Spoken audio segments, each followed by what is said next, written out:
Madame, Monsieur, bonsoir et bienvenue. C'est avec la visite du président ghanéen de la République sœur du Ghana, évidemment, que nous commençons notre plateau. Et juste après, nous allons atterrir en politique pour observer la réaction du porte-parole suite à l'interpellation de l'activiste Axel Ludovic Ngueta, porte-parole évidemment du PDCI, qui a réagi à l'arrestation de l'activiste en communication Axel Ludovic Ngueta. Et puis en seconde partie, nous aurons parlé de formation, orientation avec le promoteur du Salon africain et ensuite comment apprendre aux femmes africaines à être fières de leurs cheveux.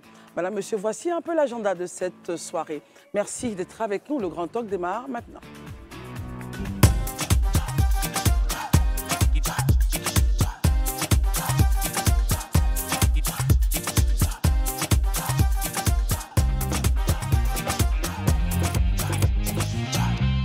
Merci de nous suivre et merci de votre fidélité à ce programme. Ce soir, nous avons, pour analyser toutes nos thématiques, Élisée Boloubeu qui est là avec nous. Bonsoir Élisée. Bonsoir Christelle, bonsoir chers amis sur le plateau, bonsoir chers téléspectateurs. Plaisir renouvelé de vous retrouver.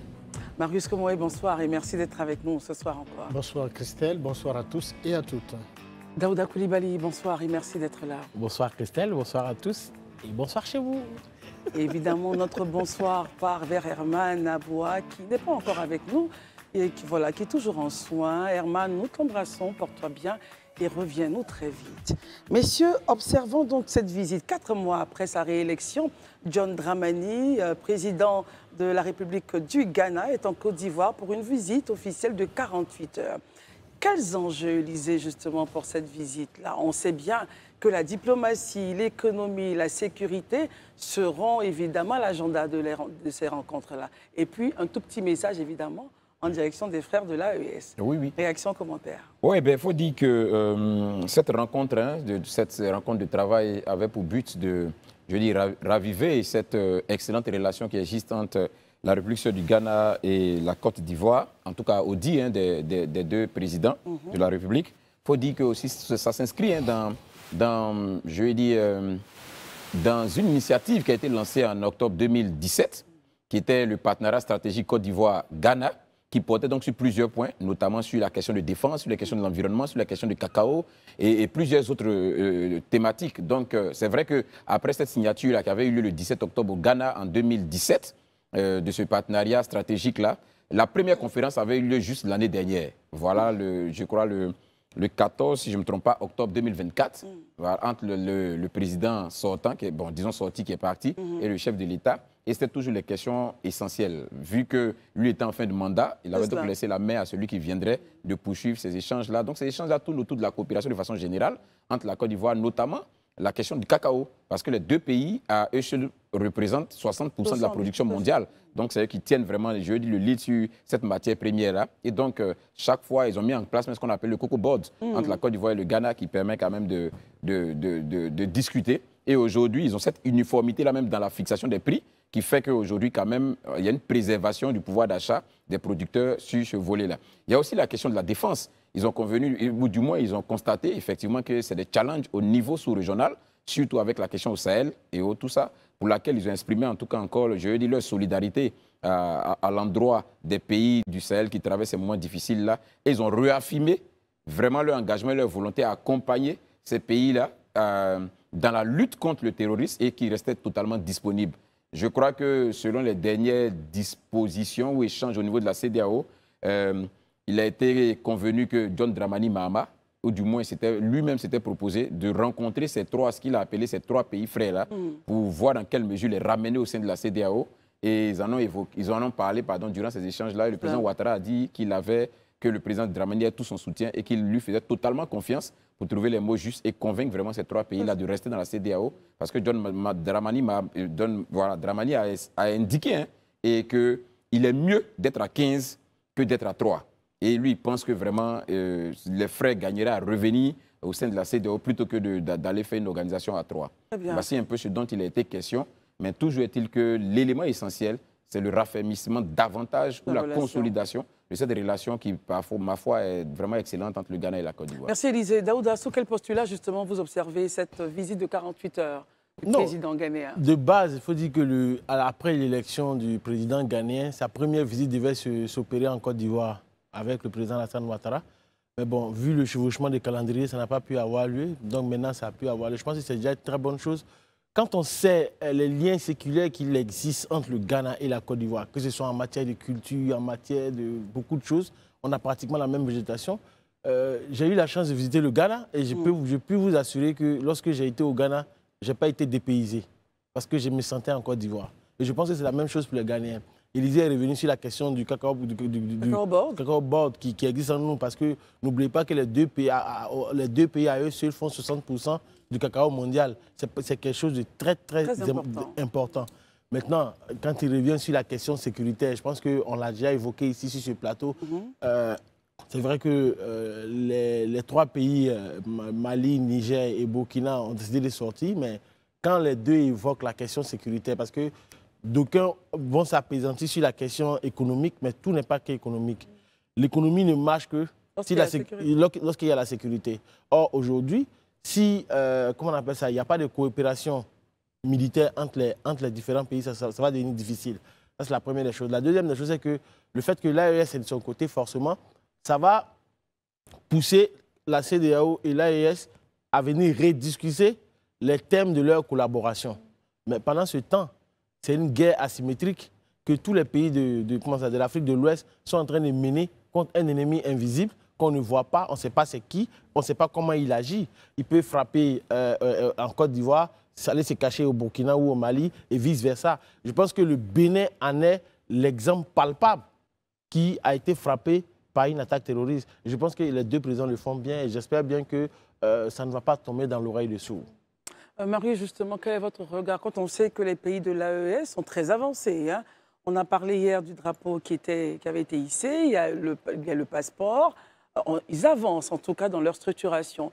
Pensez-vous qu'ils pourraient écouter justement les paroles et justement les bonnes paroles du président ghanéen? Oui, bien sûr.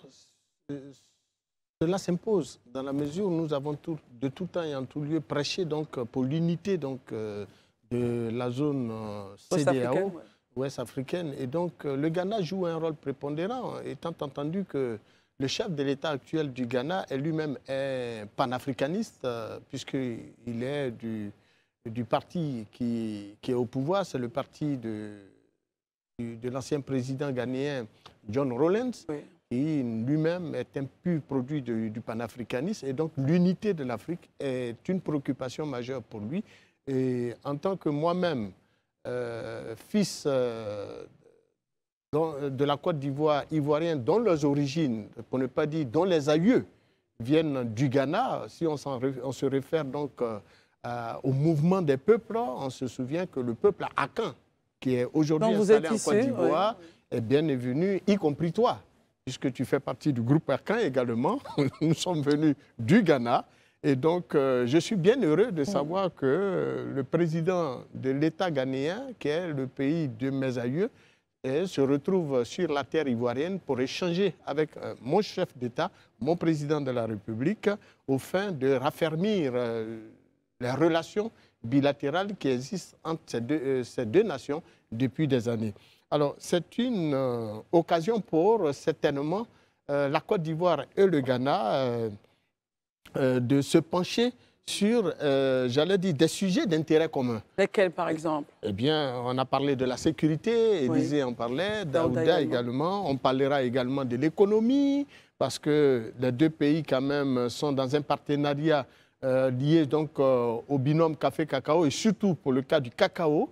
Et donc, ce sera également l'occasion, parce que le Ghana et la Côte d'Ivoire, c'est 60% de la production mondiale au niveau du cacao. Et donc, c'est important que les deux pays parlent de la même voix dans les institutions de Bretton Woods, de sorte à ce que les prix fixés sur, j'allais dire, dans ces institutions financières internationales, eh bien, soient profitables à nos États et plus particulièrement à nos paysans. Mais au-delà de cet aspect, il y a également la question donc, économique même de la CEDEAO en général.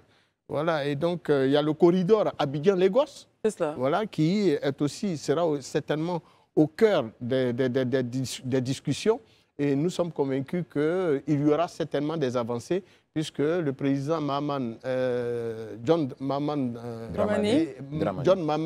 Dramani et le président Ouattara ont une belle convergence du point de vue sur des questions économiques touchant donc la zone Afrique de l'Ouest. Élisée, quand on sait que le chef de l'État burkinabé a participé à l'investiture justement du président ghanéen avec voilà, tout le respect qu'il lui a accordé et tout cela, c'est vrai qu'on parlait tout à l'heure que l'AES était très avancée, mais comme en politique, rien n'est figé et que tout bouge, on pourrait avoir peut-être un revirement de situation. Qu'en pensez-vous?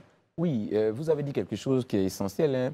Rien n'est jamais figé dans du marbre. Pour ce qui concerne les relations même entre États, donc il ne faut jamais dire jamais en fait, en ce qui concerne les relations entre États. C'est vrai qu'aujourd'hui, ce qui nous est donné de voir semble indiquer que résolument les trois pays de l'AES ont décidé de tourner dos à la CEDEAO, mais comme on le disait tantôt, rien n'est jamais figé dans du marbre.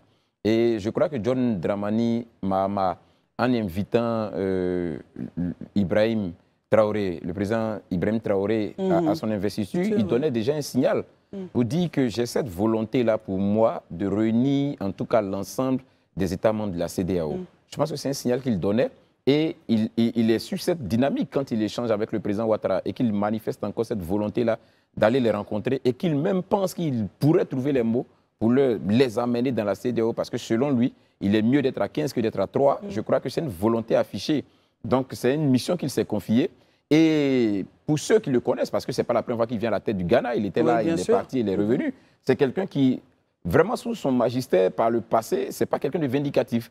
Ce n'est pas quelqu'un qui est dans les intrigues. On ne lui a pas trouvé de scandale, je ai dit, de nature à diviser des pays ou à attaquer des pays ou à vraiment fomenter des coups contre d'autres pays. Donc il jouit quand même de cette image-là qui, pour moi, pourrait peser dans la balance au niveau des pays de l'AES, qui pourraient voir en cela une certaine confiance et pourquoi pas essayer quand même de tendre l'oreille à écouter ce qu'il est en train de dire. Une certaine confiance. Une certaine confiance, voilà. Et je dirais même au-delà d'une confiance, même une certaine garantie à travers sa personne de cette volonté-là de vraiment rapprocher les positions et éventuellement voir dans quelle mesure revenir à la maison. De votre point de vue là-dessus?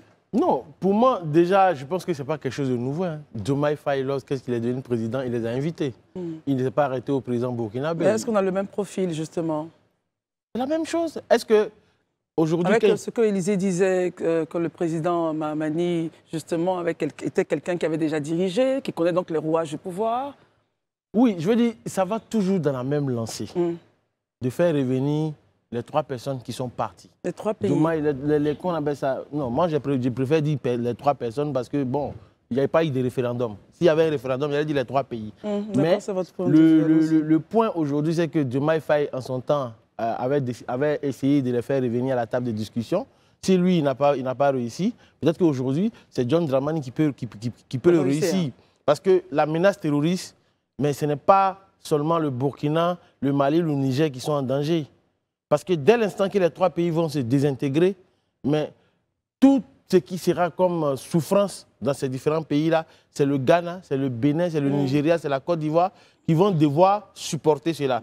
Donc si dès aujourd'hui on ne décide pas de les faire revenir, de sorte qu'il y ait une coopération. Dernièrement, il y a eu, comment on appelle ça, l'exercice Fintlook à Abidjan ici, auquel eux, ils ne prennent pas part. La formation militaire. Pays, voilà. Donc je veux dire, les gens ont besoin qu'ils se mettent tous ensemble pour pouvoir travailler d'une même voie et dans la même vision. Alors, si on part sur le point d'Élysée, la question que j'ai posée, Marius Komoué, on peut, puisque rien n'est figé dans du map, on ne sait jamais, puisque le président Dramani, en tout cas, bénéficie d'une écoute, d'une oreille attentive, en tout cas du côté du Burkina, on l'a vu lors de son investiture. Tout peut changer, selon vous? Et tout doit changer.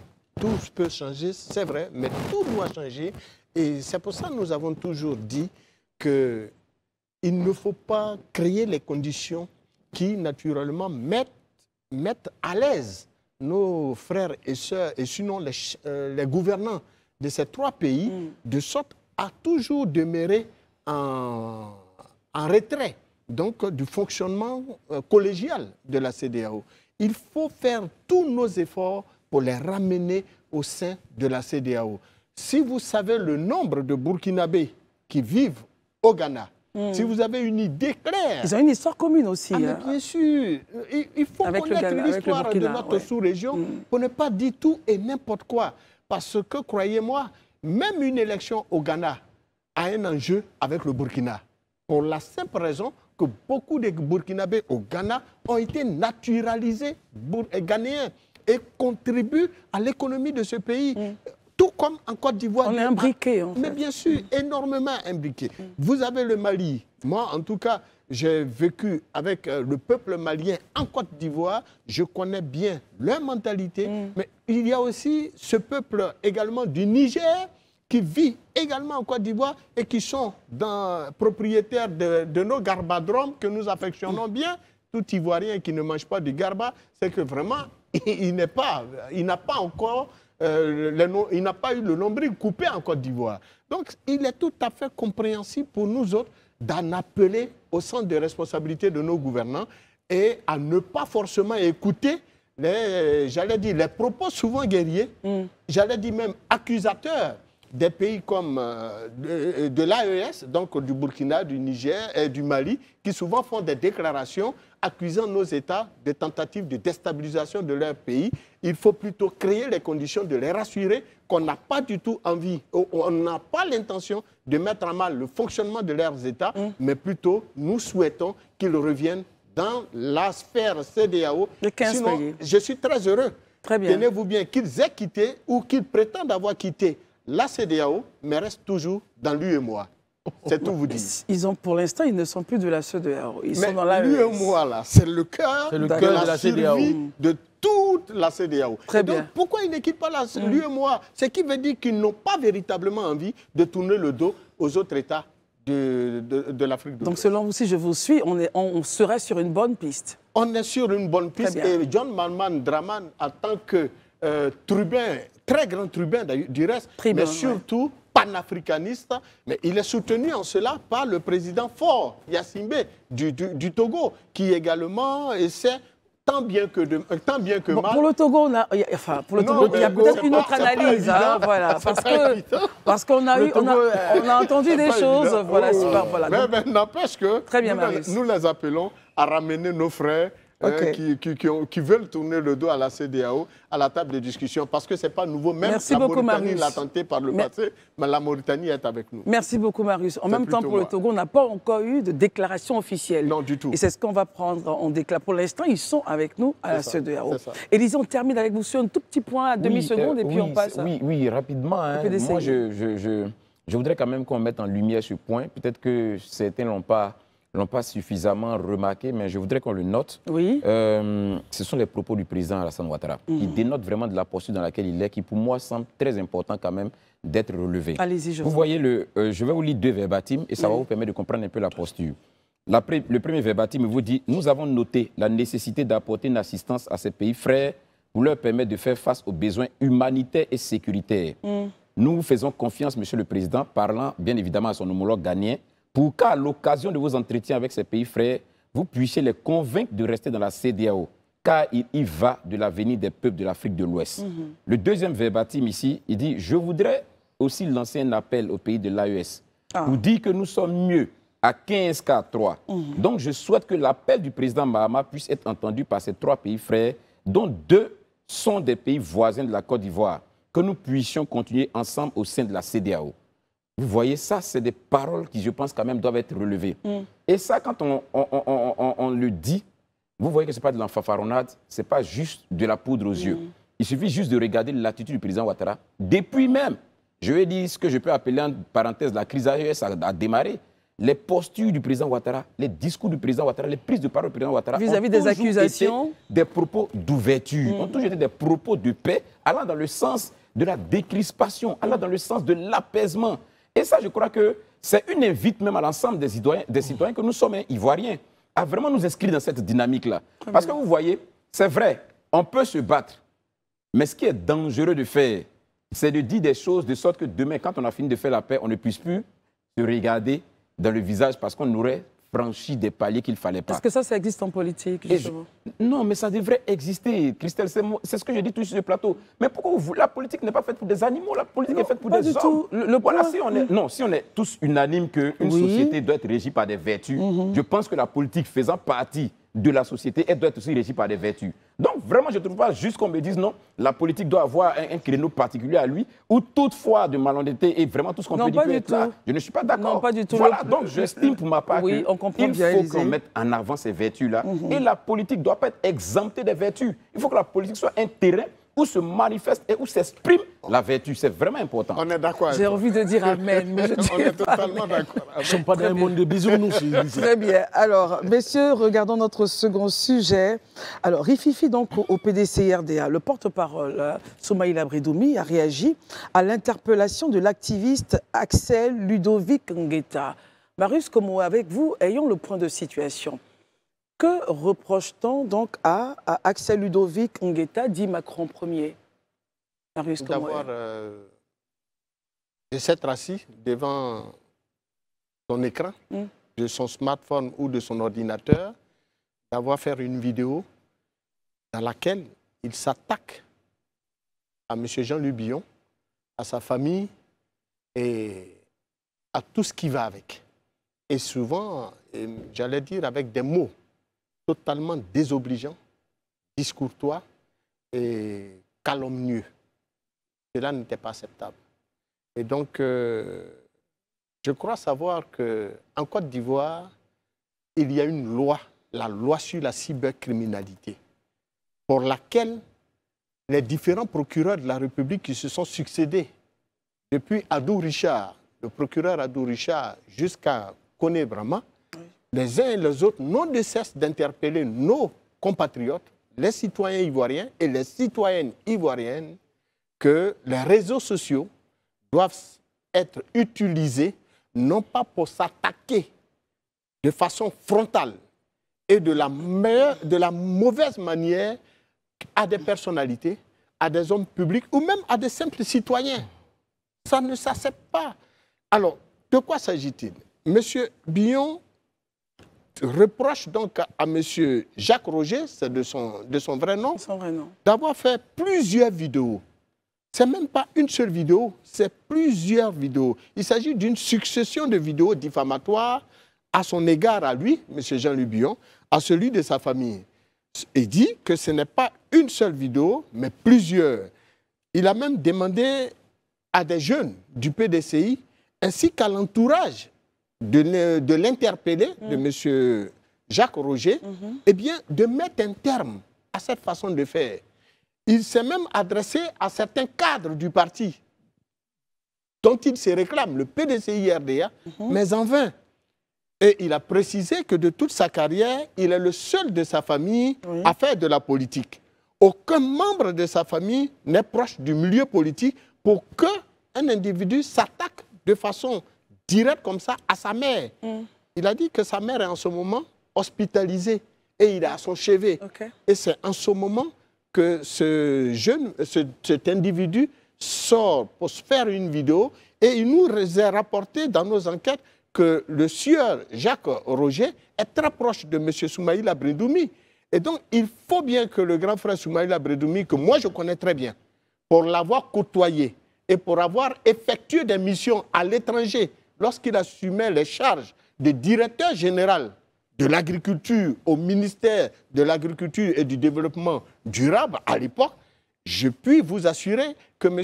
Bridoumi devrait l'interpeller pour lui dire non, stop, on ne s'attaque pas. Parce que M. Jean-Luc Billon, parlant de M. Tidiane Thiam, ne s'est pas attaqué à son père, ne s'est pas attaqué à la dignité de sa mère, ne s'est pas attaqué à la dignité de sa famille. M. Jean-Luc Billon a posé des problèmes d'ordre politique pour un bon fonctionnement du parti. Il aurait bien fallu qu'on se limite dans ce cadre d'ordre politique et l'attaquer sur ses propos politiques. Et non pas s'attaquer sur les questions de famille, sur sa personnalité à lui, sur sa qualité d'ivoirien et traiter sa mère de tous les noms. D'ailleurs, il a dit que sa mère n'est pas touareg, sa mère est malienne et alsacienne. et donc non France, pas Touareg. Donc c'est de bien. fausses informations. Il a diffusé de fausses informations. Il a donné des informations qui n'étaient pas justes sur le monsieur. Très bien, le monsieur Marius. donc n'a pas. Et puis il n'est pas le seul, monsieur Jean-Louis Billon, On termine. On va à se écouter les plaindre. autres. Oui. Il s'est même attaqué au porte-parole du gouvernement, qu'il a traité de tous les noms. Et en fait, c'était quelqu'un qui aligne des vidéos et qui injurie tout le monde. Même moi-même, comme moi aujourd'hui, je fais l'objet d'une injure des officines du PDCI. Aux autres de pouvoir s'exprimer également sur le sujet. Non, mais merci d'avoir planté. Je vous en prie. Merci d'avoir fait le point de situation. On va écouter les autres, mais avant, permettons que nous puissions revenir sur la réaction du porte-parole du PDCI. Écoutons-le. Le PDCI RDA apprend dans les locaux de la PLCC que son interpellation fait suite à une plainte de M. Jean-Louis Billon pour motif de diffamation dans une vidéo produite et diffusée par M. Ngueta Axel du défi Kamena dit Macron Ier. L'intéressé n'a ni été convoqué, ni été entendu avant que les forces de police ne procèdent à une perquisition aussi brutale et humiliante à son domicile. Au cours de cette perquisition, la police a saisi tout son matériel informatique, ses téléphones portables, ses appareils photos et caméras, ainsi que des effets personnels de son épouse. Très bien. Élisée, j'aimerais donc vous écouter. Nous avons eu le point de situation avec Marius. On a écouté donc quelques verbatims du porte-parole du PDCI. Votre commentaire sur la situation? D'accord, ok. Moi, je vais vraiment être direct. Hein. Vous voyez, Christelle, moi, c'est ce qui vraiment m'attriste quand j'écoute très souvent les acteurs politiques en Côte d'Ivoire. Mais avant de venir même parler de l'interpellation qui a été faite de façon brutale, qui n'a pas suivi la procédure, qui n'a pas été faite dans les règles de l'art, mais exprime-toi sur ce que l'individu, on lui reproche. Est-ce que ce que Billon dit là, l'attitude que votre militant a là, c'est normal? Mais c'est de ça qu'il s'agit. Mais attends, on veut éduquer une société ou bien on veut animaliser une société? Qu'est-ce qu'on cherche au juste? On peut toujours trouver des excuses. Mais est-ce que ce que le jeune homme fait là, le fait de tout le temps être devant la caméra, injurier des gens, lancer des invectives, dire tout et n'importe quoi, traiter des autorités comme des malpropres, est-ce que ça c'est normal? Il faut déjà commencer par condamner ça. C'est tant est que, moi c'est ce que je dis. Je dis franchement, excusez-moi, hein, je vois que sincèrement le PDCI est en train de muter. Hein. Le PDCI est en train de se transformer. C'est-à-dire? Mais autant de fois de Boigny, vous ne verrez pas des gens tenus de tels propos, même au temps du président Bédié. Et puis ça va rester, Bédié ne va pas interpeller les acteurs. Ce n'est pas possible. Parce que justement, on sait le poids et l'importance du respect et de la vertu. C'est capital et c'est important. Il y a des rubicots qu'il ne faut pas franchir. Mais c'est que l'éducation veut donner aux plus jeunes. Si on leur permet de dire tout et n'importe quoi et qu'on ne les interpelle même pas. Mais moi, vraiment, excuse-moi, mais sincèrement, je suis déçu, ça je le dis honnêtement, de l'intervention du porte-parole du PDCI. Franchement, ça, vous auriez aimé avoir une condamnation d'abord des propos, c'est ça? Mais c'est ce que je dis. Avant qu'on aille justifier que ça a été fait dans les règles de l'art, ça n'a pas été fait dans les règles de l'art. Mais l'attitude de cet enfant-là, lui, il cautionne ça. Est-ce qu'il est d'accord avec? Si quelqu'un s'était adressé de la manière, on s'est adressé à Jean-Louis Billon, on s'était adressé comme ça, on s'était adressé à lui comme ça, il aurait aimé? À un moment donné, quand même, il faut qu'on comprenne que la politique ne doit pas nous animaliser. Il faut qu'on comprenne qu'on doit éduquer cette jeunesse, on doit éduquer ces enfants-là. Bon, si vous pensez que vous avez fini de faire votre vie, que demain ne vous intéresse plus, souffrez que nous autres, qui avons encore de l'avenir là, on veuille quand même vivre dans une société civilisée, dans une société où le respect des citoyens, même quand on ne partage pas leur vie, est important. Ça, c'est capital. Très bien. Il faut qu'on arrête avec ces choses-là, je vous en suis. Je vous en prie, pardon. C'est pas grave, on comprend l'idée. Daouda, votre commentaire, comment est-ce que vous analysez toute cette situation qui se passe au PDCI? J'ai 4 points d'analyse très rapidement. Le premier point, c'est que quand je m'appuie sur ce que Marius, le point de situation que Marius fait, je me dis que les propos sont assez forts parce que selon l'information que moi-même j'ai eue, c'est que les vidéos datent de pratiquement il y a 1 an. Les vidéos? Oui, en fait, je veux dire, les propos irrévérencieux à l'endroit de Jean-Louis Billon et sa famille, c'est depuis plus de 1 an que ça persiste, ça insiste, tout et tout. Donc, l'un mis dans l'autre, finalement, Jean-Louis Billon a porté plainte. Mais quand je dis cela, c'est le lieu pour moi d'attirer l'attention de tous les Ivoiriens. En politique, surtout en période de campagne, c'est normal de donner des coups. Moi, j'ai aucun problème avec ça. Quel type de coups? Non, justement, je vais en parler justement. C'est normal de donner des coups à l'adversaire. Mais les coups ne doivent pas être en dessous de la ceinture. ne faut pas donner des coups bas. Tous les coups ne sont pas permis aussi en politique. C'est vrai qu'on est dans un pays de liberté, c'est vrai qu'il y a la liberté d'expression, mais la liberté d'expression, ce n'est pas le libertinage d'expression. Parce que la liberté d'expression... Essayons de faire la différence entre les deux. Comment? La différence entre les deux? Non, la liberté d'expression, c'est qu'aujourd'hui, on est libre de dire tout, mais il faut le dire avec le bon ton, la manière de faire. Le libertinage, c'est de dire tout et n'importe quoi, même jusqu'à aller insulter les autres. C'est pas normal parce que là où commence ta liberté, là où commence la liberté des autres, ça arrête la tienne. C'est aussi ça qui est important. Maintenant, quand je finis de dire ça, moi, je veux en appeler à la magnanimité de Jean-Louis Billon. C'est-à-dire? Pourquoi j'en appelle à sa magnanimité? Il est membre du PDCI, il est membre du bureau politique du PDCI. Moi, je préfère lui dire de pardonner. Parce qu'aujourd'hui, c'est le PDCI. Ce PDCI, il veut le diriger. Étant donné qu'il veut diriger ce PDCI-là, je pense qu'il faut qu'il fasse preuve de pitié, j'ai envie de dire. C'est-à-dire retirer sa plainte, c'est ça? Retirer sa plainte, laisser passer. Parce qu'au final, ça peut porter un coup. Je pense que la leçon est passée.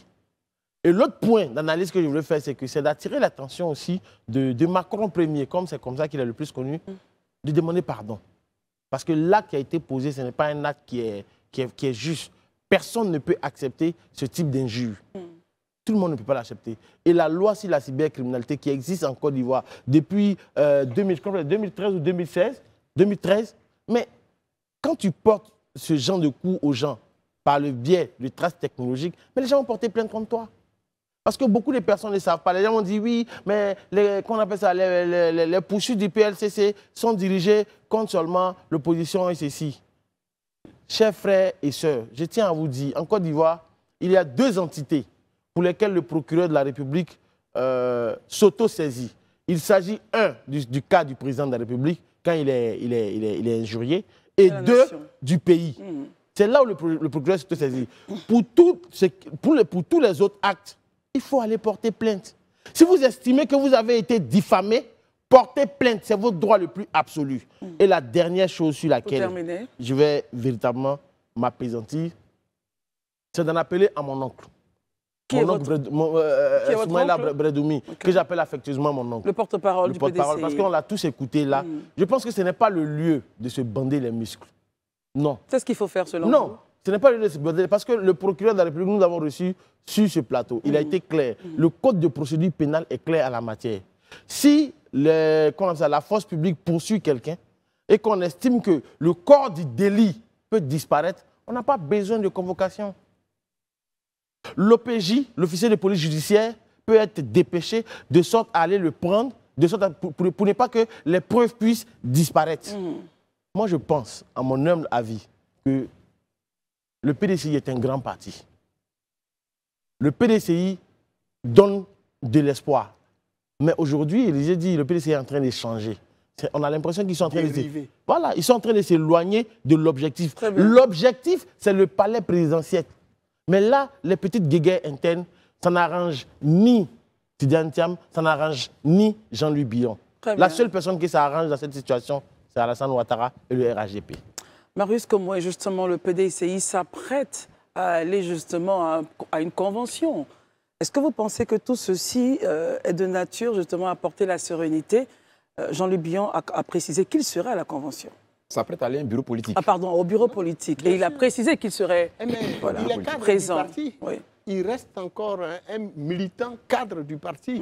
Je ne suis pas du staff de M. Jean-Louis Billon, mais j'ai fait l'heureux constat de ce qu'il a gardé sa ligne politique, qui est de rester au sein de son appareil politique. Est-ce que ça, justement, tout ce qui se passe apporte la sérénité avant justement ce bureau politique? Moi, j'en doute fort. Quand on se souvient, il n'y a même pas de cela, en fin de semaine dernière, des propos tenus par Feu Madame Bracanon.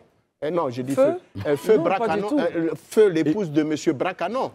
Dites simplement Véronique Kaka. Véronique Kaka Bracanon. Parce qu'elle est très vivante, c'est bien important. Oui, non, non, pas elle. Non, encore. Que Dieu lui accorde longue, très longue vie. Amen, ouais. Cela dit, les propos qu'elle-même, une dame d'une telle trempe, a tenus à l'encontre de M. Jean-Louis Billon, nous amène à comprendre que la sérénité n'est pas de rigueur au niveau du PDCI. Elle ne s'est même pas limitée à Jean-Louis Billon. Elle a attaqué également Valérie Yapo, qui est également pour simplement... C'est-à-dire, on fait le constat de ce que au PDCI, quand quelqu'un prêche contre les décisions du parti ou les discours de leur président, alors c'est le branle-bas. Même moi-même, comme moi qui ai critiqué ici que M. Jean-Louis Billon ne connaît pas Agnès Sué, j'ai fait l'objet d'agressions. Il y en a même qui se sont permis de dire que je ne connais même pas, ça fait 27 ans, moi je ne vais pas à Agnès Sué. Pourtant, je suis en train de faire le réseau, je suis en train d'étendre le réseau électrique chez moi à Agnès Sué en ce moment.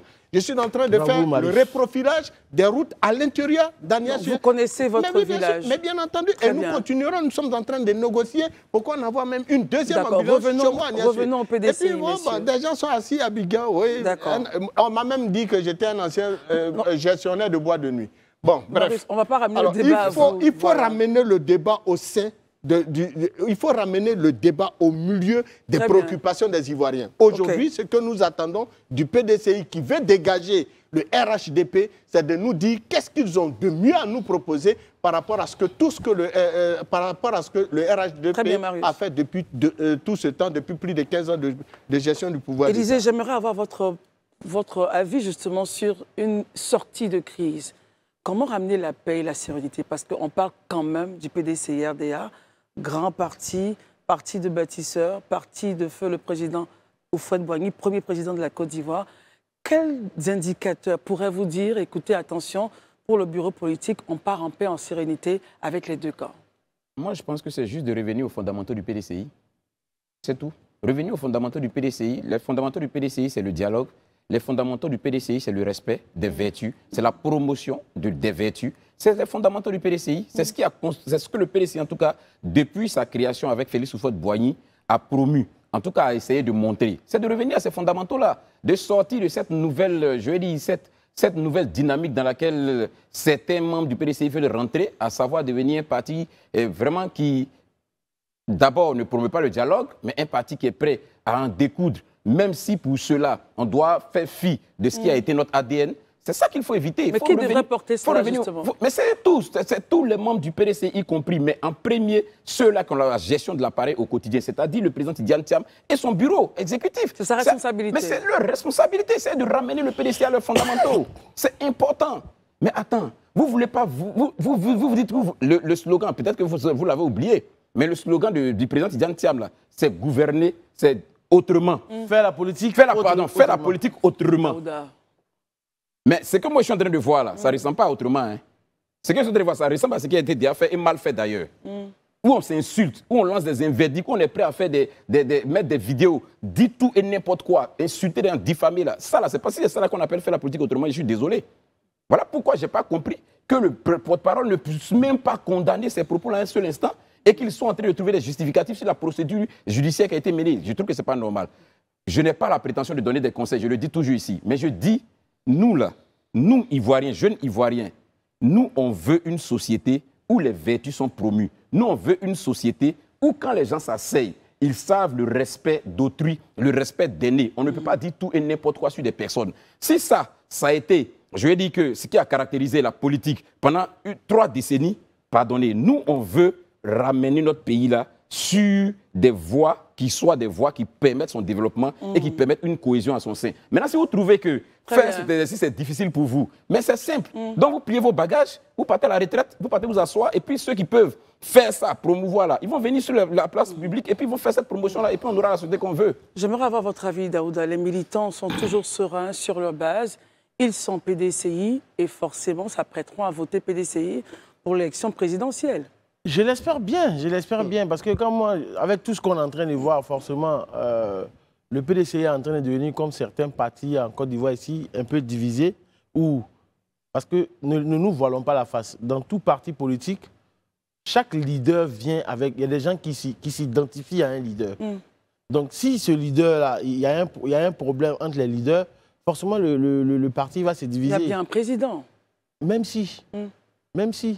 Aujourd'hui, quand on se le dit clairement, il y a des gens qui se réclament RHDP, il y en a qui se réclament Alassanis, il y en a qui se réclament Goïs. Au PPAC, il y en a qui se réclament PPACI, il y en a qui se réclament Gbagboïs. Ils ne se sentent pas concernés par le parti, mais ils sont concernés par la personne.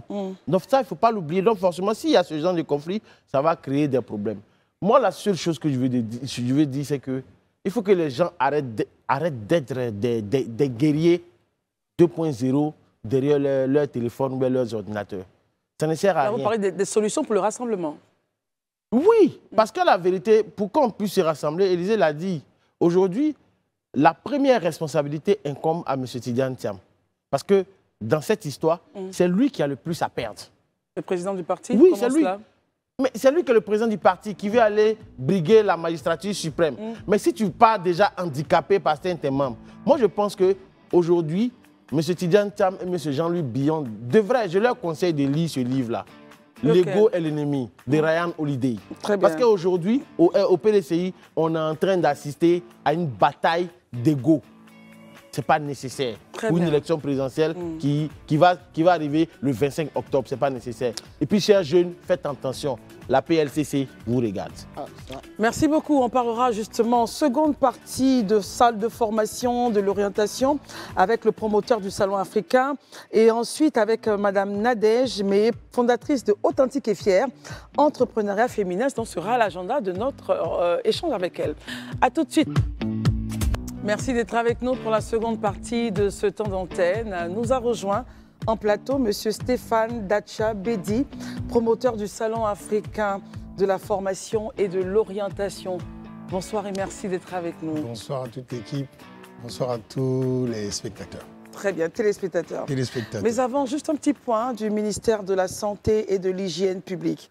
En réponse aux inquiétudes relayées concernant une prétendue rupture des antirétroviraux, le ministère de la Santé tient à rassurer l'opinion publique. L'approvisionnement en antirétroviraux, donc ARV, est assuré et aucune rupture n'est à déplorer en Côte d'Ivoire. Voilà l'information donc que nous voulions passer avant d'entrer dans le vif de notre sujet avec M. Stéphane Dacha Bedi. C'était l'an dernier, hein, l'année dernière, que vous avez eu à faire donc, ce salon. On peut rappeler les dates et les objectifs? Alors là, cette année, ce sera le 6, 7 et 8 mars à la patinoire de l'Hôtel Ivoire. Et l'an dernier? L'année dernière, c'était les 6, 7, 8. Mai, par contre, au mois de mai. Et cette année, c'est au mois de mars. Voilà. Ouais. On a voulu le faire un peu plus tôt pour une raison qui est toute simple, c'était de permettre quand même aux élèves de pouvoir déjà avoir le maximum d'informations avant les examens. C'est cela. Parce qu'on attendait toujours après les examens pour commencer à chercher l'information et ça devenait des choix par défaut. Donc on ne prenait pas le temps de vraiment les préparer. On a une anecdote qui est toute simple. On a tous autour de nous des gens qui exercent des métiers qui n'ont rien à voir avec leur formation de base. Pourquoi? Parce qu'on fait les mauvais choix. On fait des choix par mimétisme.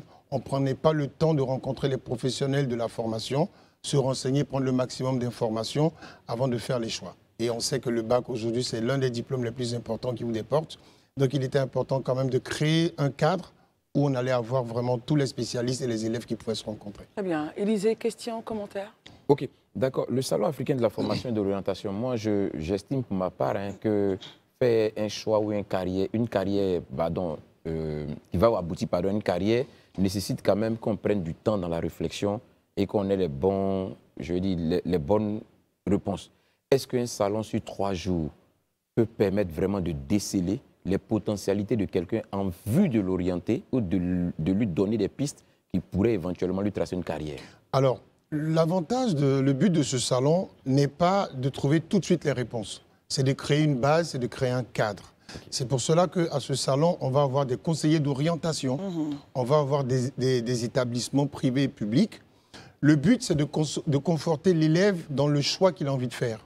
Par exemple, j'ai envie de faire de la comptabilité, mais en discutant avec un spécialiste, est-ce qu'aujourd'hui j'ai les aptitudes? Est-ce que je peux me lancer dans ce métier avant de commencer à exercer et savoir si je peux le faire? Donc nous, aujourd'hui, dans ce salon, c'est de mettre sur un même plateau les spécialistes de la formation, les acteurs de la formation, c'est-à-dire les écoles, et surtout les parents d'élèves aussi pour accompagner les élèves aujourd'hui dans ce choix-là. Est-ce que 3 jours, ça suffira, justement? C'est la question aussi. C'est jamais suffisant. C'est jamais suffisant parce qu'on a 9 mois d'école. On ne se décide pas en 3 jours. C'est clair. C'est-à-dire qu'en 3 jours, ce qu'on veut faire, c'est accompagner l'élève dans le choix qui a déjà été fait.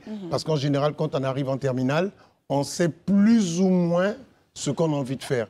Et le faire sur 3 jours au lieu d'un jour, on se disait que sur 3 jours, c'était l'occasion pour l'élève déjà de rencontrer.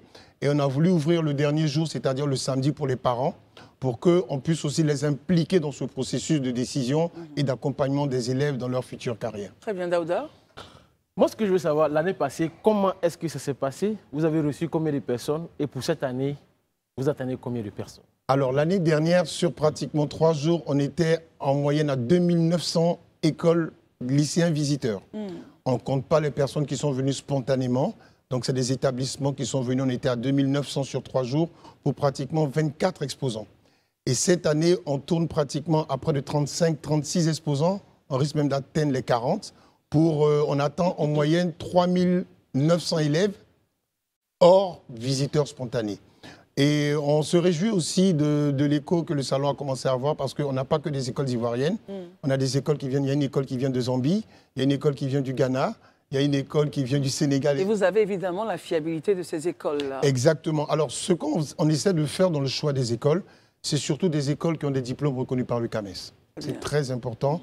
Et des écoles qui offrent aussi une opportunité au-delà du bac +2 ou +3 de pouvoir aller continuer des études à l'étranger pour se former. Le but de ce salon, c'est de passer un message pour dire que partir après le bac n'est pas mauvais, mais c'est un peu dangereux. Pourquoi? Parce qu'aujourd'hui, à 17-18 ans, quand on se retrouve aux États-Unis, au Canada, dans un pays étranger, on n'a pas la maturité nécessaire aujourd'hui pour faire les bons choix.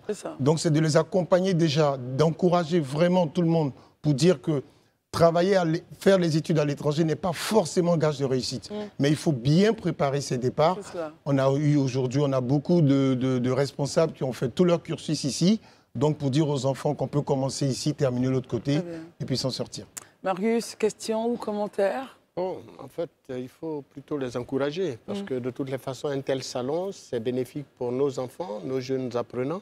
Et à notre humble connaissance, une telle initiative aurait pu naturellement mobiliser toute, j'allais dire, la sphère des décisions au niveau national parce que nos jeunes enfants aujourd'hui n'ont pas véritablement les rudiments nécessaires pour pouvoir faire une orientation voilà, conséquente relativement à l'avenir qui s'offre devant eux. Donc, une telle initiative leur permettra d'être en contact avec des acteurs outillés tels que lui-même et ses amis pour pouvoir naturellement leur impulser une meilleure connaissance, une meilleure vision de l'orientation qui pourrait naturellement leur permettre d'avoir des débouchés de métiers qu'ils souhaitent eux-mêmes exercer demain. Alors, ce qu'il faut aussi signaler, c'est qu'on ne se contente pas dans ce salon de présenter les écoles aux étudiants. Parce que ce qu'on fait, on associe aussi les métiers. C'est ça. Donc, on permet à des spécialistes de venir parler de leur métier. J'ai envie de faire avocat, mais vous allez avoir un avocat qui va venir vous donner des conseils, quelqu'un qui a pratiqué, qui peut vous donner des conseils sur les notes qu'il faut avoir. Dans telle matière. Parce que très souvent, on veut faire compta, mais on ne sait même pas, il est bon en français, mais il ne sait pas s'il doit... Donc, du coup, on a déjà en plus des conseillers d'orientation, on a des praticiens, si je peux dire ça comme ça, qui peuvent aujourd'hui venir orienter, donner les conseils, les filières dans lesquelles il faut s'engager pour pouvoir atteindre aujourd'hui les objectifs qu'on a envie d'atteindre. Très bien. Alors, on a vu tout à l'heure une image passer. Vous avez mis un parterre de personnalités ivoiriennes, des photos, et vous avez mis en titre « Ils ont réussi en étudiant en Côte d'Ivoire ». Pourquoi cet appel? Alors, l'appel est très simple. C'est que la conscience collective nous fait croire que quand on fait des études à l'étranger, c'est gage de réussite. Alors, on a le Premier ministre actuel, Robert Begré-Mambé. Qui est un ancien de l'ENSTP. Monsieur Iancier. Qui est un ancien de l'ENSTP. Monsieur Emmanuel Esmail-Essis. Qui est un ancien de l'INSET. Monsieur Yacine Diallo. Qui est un ancien de l'université de Cocody. Monsieur Pierre Demba, le ministre Pierre Demba. Voilà, qui est de l'INSET également. Voilà, qui est de l'INSET. Ahmed Soumaoro. Qui est de l'INSET également. Monsieur Stéphane Afro. Qui a fait l'ENSTP. Serge Gandhi. Qui a fait l'INSET, l'ESCA. Et puis M. Didier Logon. Didier Logon, qui est un produit de l'ESCA aussi. Alors, l'ESCA Yamsokro et Aïdara Talibi, on va terminer avec exactement, ESCA. Et Laurent Loukouf. le DG de Air Côte d'Ivoire, pardon, qui est l'NSTP. Pour vous, c'est important de présenter ça aux étudiants? Alors, c'est important parce que ce n'est pas le tout de leur dire de ne pas partir. C'est ça. C'est de pouvoir montrer les modèles. De dire aujourd'hui, ceux-là n'ont pas eu besoin de faire des études au Canada, aux États-Unis pour occuper les postes qu'ils occupent aujourd'hui. Donc, ce qu'ils ont fait, la seule chose qui peut vous emmener là où ils sont, c'est le travail. Très bien. Il faut en rajouter encore des photos. Je pense qu'il Il y en a. Je vais commencer déjà par mettre la mienne à côté, quoi. Rapidement, Daouda. Non, en fait, moi, j'ai une petite contribution parce que quand vous mettez cette photo, franchement, j'avoue que ça m'a personnellement touché. Ces photos-là? Oui. Pourquoi? Parce qu'aujourd'hui, comme il a dit, dans la conscience collective, on a l'impression que pour réussir, il faut avoir fait Harvard, Cambridge, Polytechnique, pour dire que oui, tu as réussi, tu es intelligent. Et souvent, toi, on a, pour ceux qui quittent là-bas, qui arrivent, souvent, il y a une forme de condescendance vis-à-vis de ceux qui sont au pays. Et pourtant, on a des gens qui ont étudié ici en Côte d'Ivoire, qui ont réussi et qui sont des modèles. Et c'est ceux-là qu'on veut valoriser. Alors cette année, par exemple, ce qu'on veut faire aussi, le parrain, c'est M. Amenouvé de la BRVM, qui est un pur produit aussi de la formation locale du Togo. Pour dire que vraiment sur l'Afrique. Et exceptionnellement, cette année, on va aussi innover. On a voulu inviter aussi les corps de métier, c'est-à-dire l'armée, les douanes, la gendarmerie seront présents pour présenter aussi leur métier parce que c'est des corps qu'on ne connaît pas forcément. Donc de permettre de s'ouvrir à ces élèves-là sera l'occasion pour eux de présenter leur corps de métier, de présenter vraiment tout ce qu'ils font. Très bien. Donc on lance vraiment un appel aux parents. Pour accompagner les élèves, pour leur dire que ce sera les 6, 7 et 8. L'entrée est totalement gratuite. Donc tous les spécialistes de la formation seront là. On vous attend nombreux. On attend aussi que Christelle, tout le monde, on vous attend, venez nombreux. Avec plaisir, merci en tout cas. Monsieur Stéphane Datcha-Bédi pour l'immense travail que vous abattez pour la Côte d'Ivoire au total. Merci infiniment. Merci. Et bravo à vous. Vous êtes le promoteur du Salon africain de la formation et de l'orientation. Nous terminons cette émission avec trois dames. La fondatrice de Authentique et Fière, Madame Nadège Mehé, Dorothy Rowe, directrice générale d'Audace au féminin, et Joël Élysée, Jaël Élysée, directeur général du Fonds Afro Entrepreneur. Bonsoir mesdames, merci d'être là ce soir. Marius Komoé, Daouda Coulibaly, vous avez en face de vous trois belles dames africaines. J'adore les cheveux. Tous les jours. Je termine mon point. On parle de cheveux africains, on parle de fière et belle, on parle d'entrepreneuriat sur le cheveu, qui est un produit économique aujourd'hui. Mesdames, bonsoir. Merci d'être là. Alors, je commencerai avec Madame Nadège Mehé. Voilà, c'est vous. Présentez-nous un peu votre initiative, s'il vous plaît. Donc, je suis Nadège Mehé. Je suis la présidente fondatrice de la compagnie Authentic Products. C'est une compagnie qui s'occupe spécialement du cheveu texturé afro. Donc, nous sommes nés au Canada il y a à peu près 1 an et demi. Et nous sommes heureux de dire que c'est en Côte d'Ivoire que nous avons fait nos recherches pour trouver des produits et des ingrédients spécifiques à nos types de cheveux. Et c'est pour redonner un peu à la Côte d'Ivoire ce que la Côte d'Ivoire nous a donné, que Authentique s'installe en Côte d'Ivoire comme premier pays africain. Très bien. Et avec vous, madame, quels sont les produits justement du terroir que vous avez pu découvrir qui aident le cheveu africain? Bien, écoutez, moi, j'utilise les produits de Authentique parce que déjà là, je suis allergique à tout ce qui est agent de conservateur. Alors, justement, le fait qu'il n'y a pas d'agent de conservation à l'intérieur de ces produits-là, autant au niveau alimentaire que dans les produits corporels ou capillaires, ce sont les produits que j'utilise. Très bien. Et puis, on va essayer de parler avec la très belle dame qui a le micro là-bas. Encore une fois, bonsoir, merci d'être avec nous. Pourquoi, justement, vous êtes aussi en train de promouvoir ce cheveu africain par l'initiative? Je crois que c'est important, c'est toute notre identité aussi au niveau des cheveux, de nos cheveux. Donc, c'est de se réapproprier cette identité, d'en être fier. Et moi aussi, j'utilise les produits authentiques parce que ce produit-là, justement, nous permet de garder nos cheveux naturels et surtout de pouvoir, justement, garder toute cette beauté, cette hydratation avec, justement, tous ces éléments naturels qui font partie de ces produits. Daouda, question, commentaire. Je ne sais pas à qui je vais poser la question, mais la question, elle va dans votre sens. C'est qu'aujourd'hui, c'est que les femmes africaines et plus largement les afro-descendantes comme vous, il y a beaucoup parmi vous qui sont complexés par leurs cheveux. On le voit. Mais oui. Voilà. Donc, finalement, est-ce que vous pensez que votre produit pourra marcher, par exemple, en France, aux États-Unis, en Belgique et autres, où beaucoup de femmes ont des problèmes avec ce type de cheveux. Moi, j'adore, hein, par contre. Ça nous épargne de beaucoup de dépenses. Allez-y, très belle question. En fait, la réalité, c'est quoi? C'est que la femme afro est riche de ses compétences, de ses valeurs, de sa force, de son caractère, de sa culture. Mais il y a quelque chose qu'elle n'a pas eu. Personne ne lui a jamais montré comment aimer ses cheveux. Quand on regarde notre histoire à l'époque, notre cheveux était un héritage. Ça disait qui on était, d'où on venait, ce qu'on aimait, ce qu'on n'aimait pas. On s'exprimait au travers du cheveu parce qu'on le valorisait. Qui peut valoriser quelque chose qu'il ne connaît pas? Qui peut aimer quelque chose qu'il ne connaît pas? Donc, la différence qu'Authentique veut faire aujourd'hui, c'est parce qu'au-delà d'un produit, au-delà des bons ingrédients, au-delà d'un processus, c'est l'éducation, l'information, la valorisation d'une identité, d'une culture, d'un héritage et une gloire. Et de par votre présence en Côte d'Ivoire, vous comptez faire donc des séances de formation pour... Définitivement, c'est pour ça qu'Authentique, nous, on distribue nos produits par 3 canaux. Donc, première chose, les revendeuses. Authentique, c'est une compagnie qui utilise les revendeuses. Pourquoi? Ça prend un cœur pour parler à un cœur. Ça prend une femme pour parler à une femme. J'ai eu l'alopécie de traction, ce qu'on appelle Chili Pellet. Pendant des années, j'en ai souffert. Aujourd'hui, je porte fièrement mes cheveux naturels. Je sais ce qu'une femme qui a le Chili Pellet vit. J'ai vécu le fait d'avoir des filles. Moi, j'ai 4 filles qui pleuraient pendant qu'on faisait les soins, qui hurlaient. Et le fait qu'on a mis en place un processus qui enlève cela, hey, qu'est-ce que ça fait? La fierté. Donc, quand une femme me dit « je ne veux plus voir mon enfant pleurer », je sais. Authentique veut restaurer quoi? Un amour du cheveu. Parce que quand ça fait mal, tu ne veux pas garder ça. Mais ça me permet de revenir sur une question qui est très importante parce qu'en même temps, là, je parle en tant qu'homme. Oui. Voilà. On est fatigué de payer beaucoup de mèches humaines. Mais en même temps, ces produits, est-ce que c'est moins cher? La réalité, c'est quoi cher? Parce que tout le monde...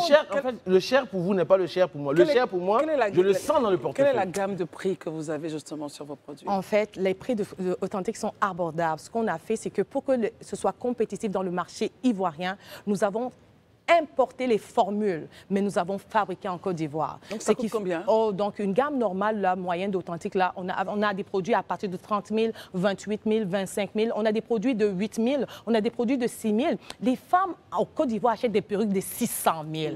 Come on, là. Donc la gamme commence à partir de 30 000. Oui, il y a des gammes de 30 000. Tu peux même avoir des produits à 20 000. Le truc, c'est au-delà d'un produit. C'est une identité que vous vendez. Très bien. Restaurer. Écoutons Marius. Là, je sens qu'on est connectés. Moi aussi. Au-delà de votre connexion, permettez que nous traversions justement pour Marius. Très concrètement, oui. Vous avez certainement une bonne connaissance de ce qui se passe sous nos cieux en Afrique, pour la plupart. Oui. Comment expliquez-vous le succès donc des perruques sous nos tropiques? Sous les tropiques, en Afrique, les femmes africaines importaient des perruques. Pourtant, souvent ces perruques sont des cheveux, surtout pour les mèches, les humaines. Les mèches humaines, ce sont des cheveux de personnes décédées. Et donc, un cheveu qui n'est pas le vôtre, c'est l'ADN de l'individu ou de la personne que vous portez sur votre tête. Et qui plus est, comment faire en sorte que nos femmes africaines aiment porter leurs propres cheveux naturels au quotidien? Petit correctif, hein, Marius, ce n'est pas des cheveux de femmes décédées. Hein. Il y a un processus qui est fait là-dessus. Ah, moi, voilà. pour nous... Non, c'est un homme qui parle. C'est pour ça que j'ai essayé de faire ce correctif. Non, j'aime l'intervention parce que c'est vrai. Et puis, il faut les comprendre. Je suis passée par là, j'ai mis la perruque pendant 20 ans. Vous-même? Moi-même. Et pourquoi? Parce que c'est facile, c'est pratique. Surtout quand on ne veut pas avoir mal. Surtout quand on ne sait pas prendre soin de nos cheveux. Je veux dire à une femme qui m'écoute, je veux dire à un homme qui m'écoute, nous avons un des plus beaux cheveux au monde.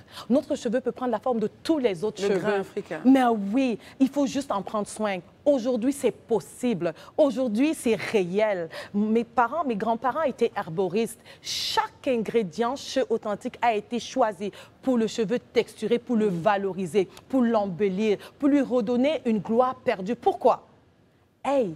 Notre cheveu, c'est d'où on vient. Si on oublie d'où on vient, où va-t-on? Alors, je voudrais revenir sur les ingrédients, le nom de ces ingrédients. On parle de l'huile de ricin, du beurre de karité, du chébé, produit qui vient du Tchad. Est-ce que vous travaillez avec justement ces produits-là ou vous avez découvert d'autres qui pourraient aider le cheveu africain? Honnêtement, de mon héritage de grands-parents herboristes, j'ai utilisé des ingrédients spécifiques comme l'huile de Nîmes. Oui, oui. L'huile de Nîmes, là, bon, c'est un antibiotique naturel. Nous, quand on était petites, mes grands-mères utilisaient ça pour soigner le paludisme. Tout à fait. Donc, l'huile de noix de palmis, pas l'huile de palme, l'huile de noix de palmis. Okay. C'est dans les forêts de Beaunois que je suis allée choisir mon huile de noix de palmis. Donc, je veux dire qu'on est fiers quand même de dire qu'Authentique, on a choisi des produits, des ingrédients spécifiques aux cheveux texturés pour lui redonner sa gloire. Et Yael est une de nos grandes utilisatrices au Canada. Elle est directrice générale du Fonds Afro-Entrepreneur, qui est une banque pour les entreprises africaines ou afro-descendantes au Canada. Et Dorothy Rowe est la directrice générale de Audace au féminin, qui encadre des entreprises des femmes au Canada, des femmes afro-descendantes. Donc, être aujourd'hui accompagnée de ces deux femmes-là, c'est parce qu'au Canada, il y a eu une ouverture, un accueil. Et aujourd'hui, on veut dire, en Côte d'Ivoire, nous sommes là. Hey, commençons. Ça, c'est la québécoise.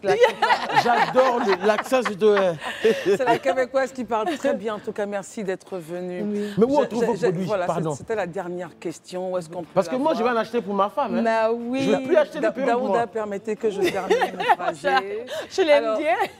Alors, justement, à Abidjan, ici, on peut vous joindre où? www.authentiqueproductsafrique.ci.